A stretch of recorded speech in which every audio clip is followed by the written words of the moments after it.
ఎలాంటి క్లారిటీ లేకుండా ఏది పడితే అది మాట్లాడడం మాజీ సీఎం జగన్ కే సాధ్యమైందని జనసేన పార్టీ జిల్లా అధ్యక్షులు గాద వెంకటేశ్వరరావు విమర్శించారు. జిల్లా పార్టీ కార్యాలయంలో ఆయన మీడియాతో మాట్లాడారు. రాష్ట్రాభివృద్ది కోసం కూటమి ప్రభుత్వం తపన పడుతుంటే వైసీపీ నేతలు కళ్లకు గంతలు కట్టుకుని కూర్చోవడం దురదృష్టకరమన్నారు. ఎవరి హయాంలో పారిశ్రామికవేత్తలు రాష్ట్రాన్ని వదిలి వెళ్లిపోయారో ప్రజలు చూశారని చెప్పారు.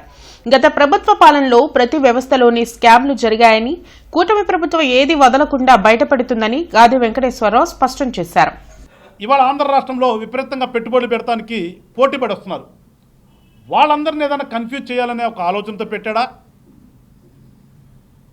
అసలు ముందు పెట్టే వ్యక్తికి నేను ఎందుకోసం మాట్లాడుతున్నాను ప్రజలను ఉద్దేశించి అనే ఒక క్లారిటీ లేకుండా ప్రెస్ మీట్ పెట్టడం అనేది నిజంగా ఒక రాజకీయ నాయకుడని చెప్పుకునేటటువంటి రాజకీయ నాయకుడికి మరి కరెక్టా కాదో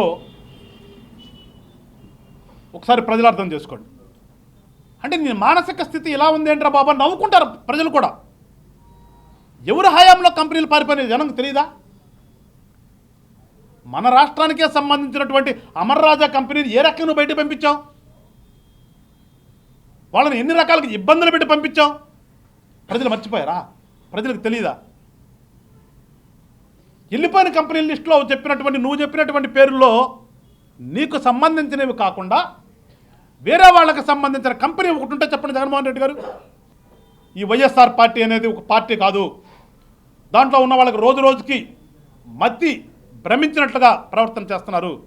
అందుకని వీళ్ళ నుంచి ఎప్పటికైనా సరే ఏ సందుల్లోనో గొంతుల్లోనో ప్రజలు కూడా కొన్ని ఇబ్బందులు కలిగే అవకాశం ఉంది. ఎందుకంటే వాళ్ళ ప్రవర్తన సరిగా లేదు కాబట్టి కొంచెం ఆ నాయకులతో జాగ్రత్తగా ఉండండి చెప్పేసి ఆంధ్ర రాష్ట్ర ప్రజలందరూ కోరుకుంటూ మరొకసారి ప్రజలందరికీ కూడా రానున్నటువంటి సంక్రాంతి శుభాకాంక్షలు జనసేన పార్టీ నుంచి తెలియజేస్తూ